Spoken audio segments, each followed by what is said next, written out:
Hello. I was just watching Phineas and Ferb. My favorite character is Perry. I mean, what's not to like?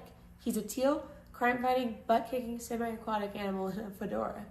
Now that I think about it, isn't it weird for a mammal to be semi-aquatic? And not only that, but they're born from eggs, like a duck. What's up with that? That can be explained with a little term called adaptations. The Cambridge Dictionary defines an adaptation as a characteristic of a plant or an animal that makes it able to adjust to the conditions of a particular environment. Now, what does this really mean? If you think back to your last biology class, you might have talked about a man named Charles Darwin. He's famous for his theory of evolution based on the Galapagos finches, but he was truly studying the different adaptations the finches had. Each of the finches he studied lived on different islands that had different seeds. On an island with smaller seeds, the finches had smaller beaks. However, on the island with larger, tougher seeds, Darwin found finches with thick beaks.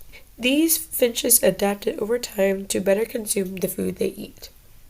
Well, finches with different beaks are hardly comparable to how weird a platypus is. Or is it? First, let's take a look at where a platypus lives.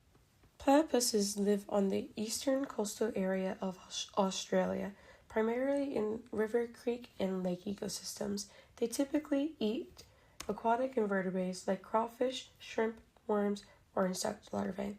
And where do these animals like to hang out? At the bottom of lakes and creeks. For the platypus to get their food, they have to be where the prey is. So platypuses have become semi-aquatic. They adapted webbed feet as well as closable ears and nostrils. The webbed feet act like propellers in the water, while the ears and nostrils allow them to stay underwater for longer. The waters a platypus might hunt in can be murky and muddy. They also love to hunt at night. These low visibility conditions make it difficult to see, so a platypus needs to rely on something else rather than their vision to find their food. This is where one of the platypus's secret powers come in. Within their bills, a platypus has around 40,000 mucous gland electroreceptors. These electroreceptors are able to detect small electrical fields that muscles make when they are being moved. This sense allows them to more easily find their food in low visibility areas. The platypus is such an interesting creature, and scientists are learning more about them every day. What more can you find out about them? Stay curious!